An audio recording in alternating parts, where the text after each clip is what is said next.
Hallo, herzlich willkommen zu einer neuen Folge von Selmas Recipes. In diesem Video zeige ich euch ein einfaches Rezept für Cantuccini.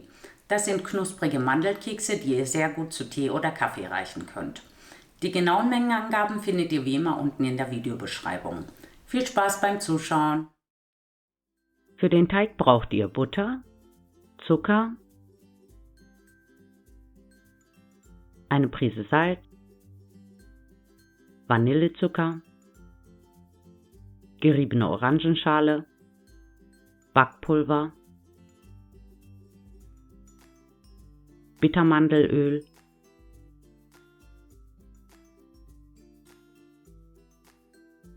Mandeln, Mehl und Eier.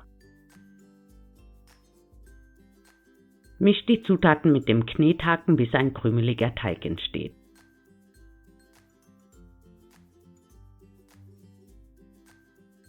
Gebt den krümeligen Teig dann auf die Arbeitsfläche und knetet ihn mit den Händen gut durch.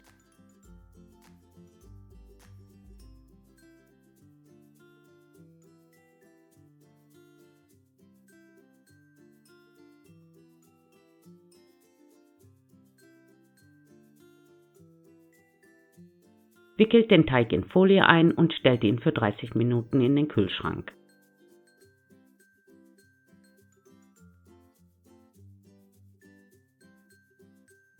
Anschließend teilt ihr den Teig in 3 bis 4 gleich große Portionen und formt aus jeder Portion etwa 3 bis 4 cm dicke Rollen.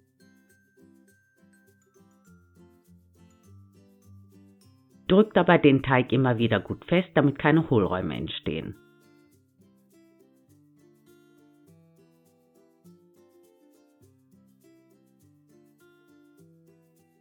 Legt die Rollen mit Abstand auf ein mit Backpapier belegtes Backblech und drückt sie leicht an.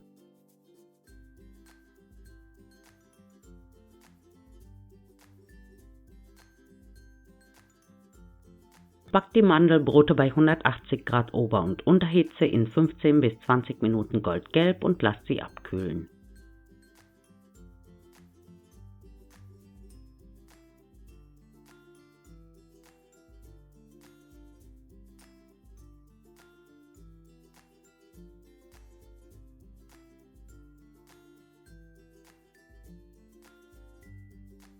Danach schneidet ihr die Laibe am besten mit einem Brotmesser leicht schräg in etwa 1 cm dicke Scheiben.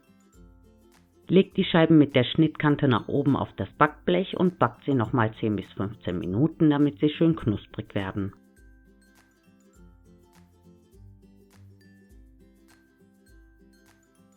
Guten Appetit!